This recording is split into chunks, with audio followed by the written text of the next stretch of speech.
Parce qu'il faut être fou pour monter une start-up. Il y a un peu cette citation de Nelson Mandela qui dit qu'on pense toujours que c'est impossible jusqu'à ce qu'on l'ait fait. Je suis Gontran Mabetomoka, je suis entrepreneur, cofondateur de la société Listen, une société technologique qui développe une application de recommandation de contenu musical. On a développé une plateforme qui agrège tous les contenus liés à la musique, aussi bien photos, vidéos, places de concert. Tout est agrégé sur une même interface en fonction des goûts de l'utilisateur. D'une certaine façon, on peut considérer Listen comme le LinkedIn musical. Il y a des profils d'artistes qui vont être mis en avant, des profils de médias qui vont être mis en avant, et aussi ceux de sociétés autour de l'industrie musicale comme des labels ou des maisons de disques. Après, il y a une dimension sociale qui, lui, a un usage juste de trouver le bon contenu au bon moment. Nous, en agrégeant tous les contenus liés à la musique, donc on a une partie streaming, parce que du coup, notre API est connectée à l'API de SoundCloud, on propose en fait une nouvelle expérience liée à la musique.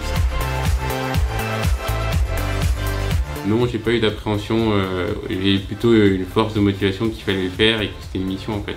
Ce qui est constant, c'est la détermination. On se retrouve toujours, on va dire, l'ambition de départ en fait. Et c'est ça qui est le principal moteur.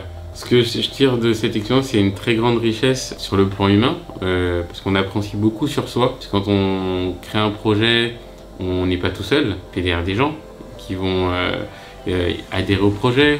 Après, on a des soutiens financiers, on a des collaborateurs, on a des partenaires, on a des clients. On rend compte aussi d'une responsabilité. On crée de l'emploi de manière directe et indirecte. On en tire essentiellement, pour ma part, un sentiment de fierté. D'avoir une forte croyance en son projet, croire dur comme fer en son projet, tout en ayant l'humilité de se remettre en question, évidemment, de prendre le maximum de feedback, d'avoir une orientation client dès le jour 1. Vraiment, le Startup Spirit, c'est l'esprit de vouloir créer des choses nouvelles et de les assumer jusqu'au bout en fait. Parce qu'on peut avoir l'envie, mais après, faut ne pas lâcher, même quand c'est difficile, même quand on peut se planter. Ce sentiment-là, des fois, d'apporter quelque chose de nouveau sur l'existant.